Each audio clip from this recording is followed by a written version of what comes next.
Ladies and gentlemen, welcome to a brand new segment called Roof Report. I am, of course, your host, Holland Horizon, and in these videos, we're going to cover everything that's going on across the 5 major regions, highlight any important match information, and of course, fill you in on anything that you may have missed. There's a lot to talk about from this week, so we're just going to launch straight into it. In the LCS, Cloud9 sits at 8-0, with Immortals and FlyQuest sitting at 5-3. TSM, Golden Guardians, and Team Dignitas all sit at 4-4, with Evil Geniuses, 100 Thieves, and Team Liquid sitting at 3-5, and CLG unfortunately sitting at 1-7 and sole possession of last place. Now, with that being said, as of yesterday, Pobelter has officially joined CLG as their mid laner and has left Team Liquid no longer coaching for them. I think that this is going to be a massive upgrade for CLG, but its effectiveness, I'm not really sure on. I think that he's going to be able to help them win some games in terms of being able to lift their spirits and have a better first split of this year, but I certainly don't expect them to see in the playoffs, but I think that they'll be better set up going forward into the next split to have some more success. Also importantly, as of this last weekend, though this isn't really any new news, but it is important news to highlight, Broxah has officially joined TL as their jungler, and they went 1-1 on the weekend. Not the result that I think that they were hoping for, but obviously Broxah was very jet lagged and hadn't had a whole lot of time to practice with them. Going into this week number 9, it's very conceivable that they're going to have quite a bit more success now that he is fully embedded with the team.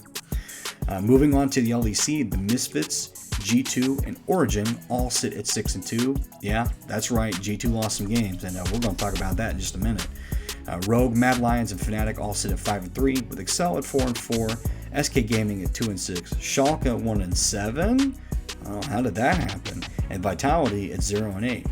So let's talk about this for a minute. Yes, G2 lost 2 games. Now, losing to Misfits, understandable, right? You're going to drop some games to the higher level teams, and at some point, you being cocky and, kind of doing what you want, it's going to catch up with you. It's G2 style, right? But, can you guess who they lost to on the second match of the weekend? This is what Schalke's after. They have their eyes on Caps. 5 people from Schalke are now on the Drake. What is Rise looking to do? So he doesn't have Baron, of course, because that's gone over to Schalke. But Jankos, they found him out. Then he's dead. Flying away. The Call of Force got That's a lot of damage. Inax is done. The fire. Abadage gets the petrifying gaze, and the Ocean Soul goes over to Schalke. And now they're looking for more. Mickey's going to try and act as a disruption because Perks is still pushing in the top lane. That's another. Now they're back. They've got the Baron recall. How did they see Jankos? This is my question. They didn't. They just expected it. Oh, we get some information. Thank you, observers. So they see him coming over the wall, and that's how they get that kill onto him. Then the ultimate comes down from Caps and just blows up Inax, and you think, oh, maybe G2 can turn this around, but then Abadage in the bush, the snake lying in wait, lands the petrifying gaze onto 2 members, melts through the AD carries, and with no Rise there's no DPS from Caps. They just have to keep them here. Look at Inax. Rise there though, Inax, can you get back? He's gonna go. The TP! He's TPing his Odo, he's gonna get back! Just about in time. He's back. Inax is back as well. Now Perks, he's caught in no man's land between 2 people. The TP coming through. It's Odo who's gonna join the fight. It's Wonder. They're all coming in. The Nexus Tower's the target. Inax gonna open up on Wonder now as Perks steps forward. Odo on the chase, no flash for him, but the Infernal Chase Lomax flashes in. G2 the TP, look at that G2's base! Abadage's in the base! Abadage's in the base! And G2 tried it, but Schalke slammed the door in their face. Mickey coming forward, Caps there as well. I don't know if Abadage can finish this by himself. The Nexus Tower has to be the target, and the Super Minions are pushing in. Dream's now here as well to join in the fray.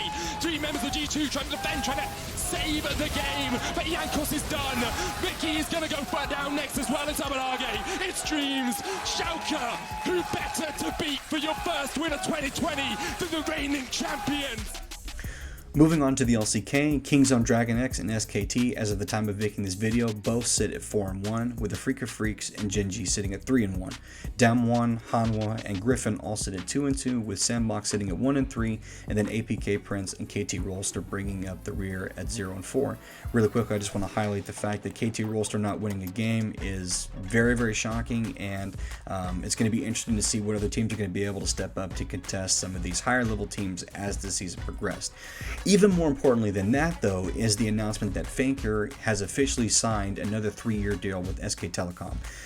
Not only that, but he's been given a promised stake of the company and a continued role with them should he choose to retire as a player.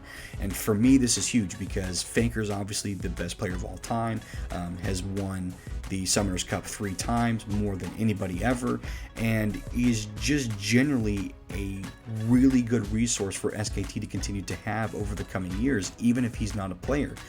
Being on their management side and being able to talk to players and to coach them and being able to kind of provide him his experience and his understanding of the game is going to be huge for them. And I think that going forward, his continued role with SKT is going to be just absolutely massive. And I think that anybody that doesn't feel like that he has a continued relevance in this game, or that he cannot help lead this SKT team to continued success, well, check this out. All of these lines are losing against Ornn and Olaf. I have no idea. They just picked 2 champions that reward everything that T1 is drafted. You just lose the draft. I mean, I thought FlyQuest versus 100 Thieves was bad. This takes the cake and eats it too, and then makes another one. Yeah. And does it again. It's no worries, Cuz feels invincible, and that's because he basically is. Alright, caught out of position is Pioshik, as there's the Ornhorn, but Cannon picks up that kill before it can even do anything. Cuz running after Deft, and there is nothing stopping him from doing exactly that. The wish finally goes out, and that is going to spell the end of this game in its entirety. They are too tanky, they are too strong, and Soraka is absolutely busted. Nothing the Rakan can do. Chovy running for the fountain and asking for round 2 when they can finally find the ban button on this pesky Soraka champion. There's Another one ult, yeah, they're looking for Chovy. Mega Inferno Bomb does come in, but there's the bullet time. Oh, just they got him! Gigantic damage. And Carrier dies as an afterthought there, as well as now Canna looking for the slice, looking for the dice. Mink going to come in, and Def eventually goes golden, but my god, the damage.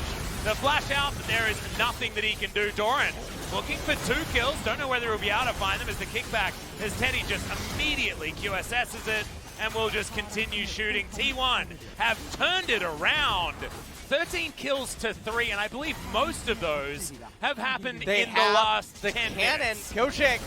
Yeah, Teddy Oh, he taking got that it up. with the Yeah, Q. Pioshik's just going to die. Cuz is going to lock that one down, and despite the draft, despite everything, T1 turn it and take down the Nexus.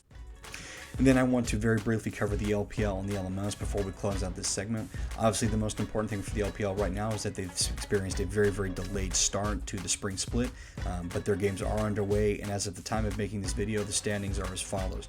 JD Gaming at 2-0, E-Star at 2-0, Top Sports, Invictus, and Billy Gaming also 2-0, with Edward Gaming, Vici, Rogue Warriors, and LNG sitting at 1-1. RNG and Fun Plus Phoenix surprisingly have not won games, neither has LGD, Victory 5, OMG, Team WE, and SN Gaming and Xeno Dragon are all sitting with no wins, Xeno Dragon sitting at 0-2. Obviously, it's still very, very early in the split for them. They haven't even made it towards the middle, and they have a lot of games to play. But I think that as time develops, we're going to start to see RNG and Fun Plus Phoenix start to find their way back in to the top of the standings. And then very, very briefly, we want to hit the LMS. J-Team, not surprisingly, sitting at 12-0. HQ Esports sitting at 7-5. HKA and Mad sitting at 6-6. G-Rex sitting at 5-7. Flash Wolves at 4-8. And Alpha Esports at 2-10. Not too much to take away other than that Flash Wolves is sitting lower on the roster, lower on the rankings than I think a lot of people thought they would. There is still quite a few games left to play, but I think that they'll start to kind of improve and figure out what it is that they need to do to figure out the meta. Their read hasn't been quite where it needs to be, but I think that they're going to make the adjustments that they need to make. Really, the only thing left to cover going into this week 9 is that we're getting past the midway point for most of the leagues, with the exception of the LPL, and that means that teams need to start doing what they can to win games in any way they possibly can in order to make a run at MSI. As of right now, that field seems to be kind of clear cut and dry, with the exception of maybe some of the second place teams in the LEC and the LCS, and then obviously there's some roster shakeups that are still happening that may or may not lend its way to shake up who might get to MSI. But I think as the weeks start to close out and as this spring split starts to close out and we get towards the finals of all the regions, we're going to see an increased level of urgency and play from these top level teams, trying to make sure that they're very set for the playoffs and that they can get into MSI. Ladies and gentlemen, that's all I have for today, so thank you for watching. If you liked anything that you saw today, make sure to hit the subscribe button down below, and then follow me at any of the social media that you see down there to keep up with any of the content that we get put out. And once again, thank you for watching.